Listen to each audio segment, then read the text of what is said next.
एहतसाब क्यों मुमकिन नहीं, मुर्दा मुर्गियों का गोश्त और इरफान सिद्दीकी का बयान। मुल्क में हर हुकूमत एहतसाब का नारा लगाती है, लेकिन हमेशा एहतसाब के नाम पर इंतकाम हुआ है। ये भी दुरुस्त है कि जिनका एहतसाब होना होता है उनके हाथ पांव बहुत लंबे होते हैं और वो हर जगह फैले नजर आते हैं। वो बराए नाम एहतसाब को भी रोकने की हर मुमकिन कोशिशें करते हैं। चूँकि उनमें ताकतवर अफराद शामिल होते हैं, वो इस निजाम का अहम हिस्सा है, इसलिए किसी भी किस्म की तहकीक या तफ्तीश इस अंदाज में आगे बढ़ ही नहीं पाती। वजह भी ये कि मुख्तलिफ हुकूमतें एहतसाब के नाम पर इंतकाम का रास्ता इख्तियार करती हैं। इस मुहिम में मुल्क में करप्शन के खात्मे से ज्यादा सियासी मुखालफिन या कारोबारी हरीफों का खात्मा होता है। यहीं से खराबी पैदा होती है। जब मकसद मुल्क की खिदमत के बजाय मुखालिफिन का रास्ता रोकना हो तो फिर नताइज मिलना मुमकिन नहीं। पाकिस्तान तहरीक इंसाफ करप्शन खत्म करने का नारा लगाकर मैदान में आई, लेकिन करप्शन खत्म करना तो दूर की बात, वो हकीकी मानों में इस काम का आगाज भी न कर सकी। अलबत्ता वाकफान हाल बताते हैं कि पीटीआई के दौरे हुकूमत में करप्शन खत्म करने के नाम पर बहुत करप्शन हुई। जायज कामों के रेट बढ़ गए, मुख्तलिफ सरकारी इदारों में फाइलों के रेट बढ़ गए, दिल को लुभाने वाले नारे के नाम पर माल बनाया गया। ये सारा बोझ भी आम आदमी ने उठाया। जरा सोचें, पीटीआई के दौरे हुकूमत में अशियाए खुर्दनोश अद्वियात की कीमतों में किस हद तक इजाफा हुआ। फिर ये जखीरा अंदोजी और मसनूई महंगाई का भी शोर करते रहे। 20 रुपए वाली चीज 80 रुपए या 100 रुपए में फरोख्त होती रही, तो फायदा उठाने वाला कौन था?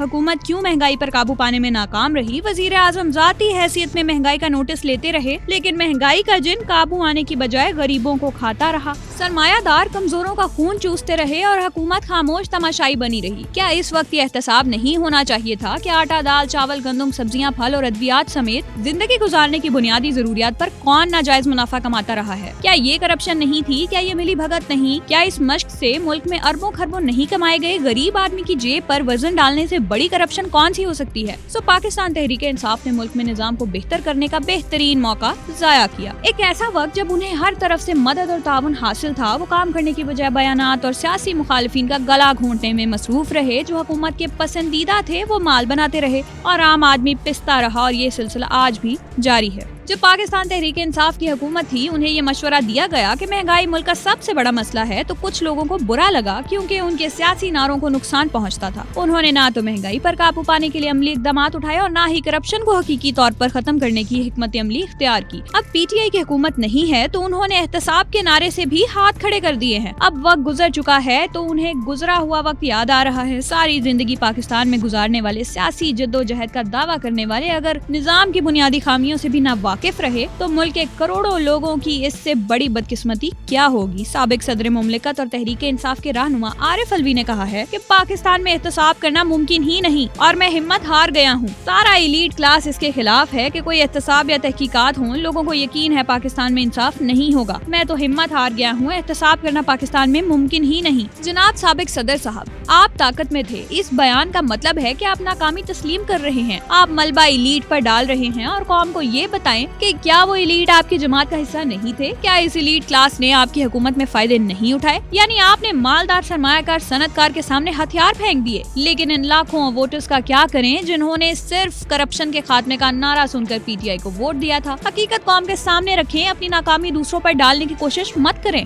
कभी साइफर के पीछे छुपते हैं तो कभी बैरूनी साजिश का बयानिया कायम करते हुए मजलूम बनकर लोगों के सामने आते हैं। नाकामी तस्लीम करें, क्यों नहीं करते? ये भी वजाहत कर दें कि एहतसाब में नाकामी की सोच आपकी जाती है, ये बानी पीटीआई का पैगाम है या फिर पार्टी पॉलिसी है? क्योंकि कोई नहीं जानता कि कल आप इस बयान से मुकर जाएं या फिर ये कहें कि बयान को मुनासिब अंदाज में पेश नहीं किया गया या समझा नहीं गया। खबर ये भी है कि लाहौर हाई कोर्ट ने टुलिंटन मार्केट में मुर्दा मुर्गियां बेचने वाली दुकानों को मुस्तकिल तौर पर सील करने का हुक्म दिया है। लाहौर हाई कोर्ट ने जस्टिस शाहिद करीम ने स्मोक केस की तहरीरी हुक्म जारी किया है। तहरीरी हुक्म के मुताबिक फूड अथॉरिटी की रिपोर्ट में बताया गया है कि टुलिंटन मार्केट में बहुत ज्यादा तादाद में मुर्दा मुर्गियां तल्फ की। लाहौर हाई कोर्ट का ये फैसला काबिल तारीफ है। हमें फूड इंडस्ट्री के मामले में बहुत बेरहम होकर फैसले करना होंगे। इंतजामिया को इस मामले में बहुत सख्ती करने की जरूरत है। हम लोगों को क्या खिला रहे हैं? हम इतने जालिम हो चुके हैं कि अच्छे बुरे, हराम हलाल की तमीज खत्म होकर रह गई है। मुर्दा जानवरों का गोश्त खिलाने वालों के कारोबार के साथ साथ ये अमल करने वालों के लिए भी कोई सजा होनी चाहिए। काश के लोगों में खुद ये एहसास पैदा हो कि हम क्या कर रहे हैं। मुस्लिम लीग नून के सेनेटर इरफान सिद्दीकी कहते हैं कि पीटीआई फौज को सियासत में घसीटने की सियासत कर रही है। इरफान सिद्दीकी ने कहा है कि बानी पीटीआई 4 साल वजीर आजम रहे, लेकिन हमूदुर रहमान कमीशन रिपोर्ट खोल कर न देखी।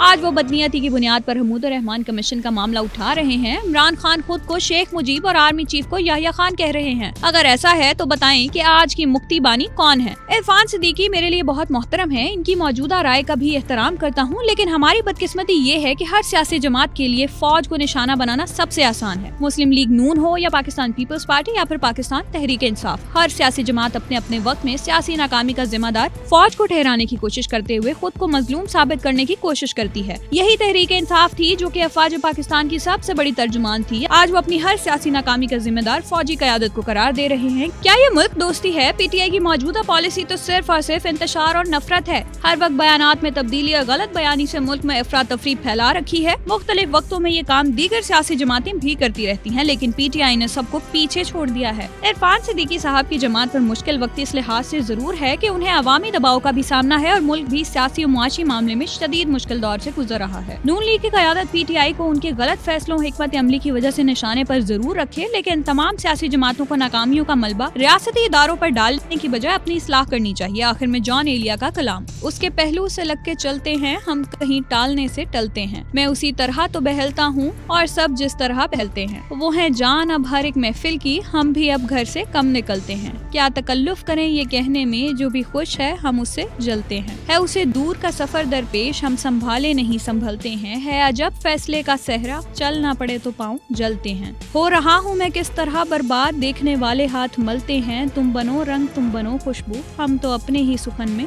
ढलते हैं।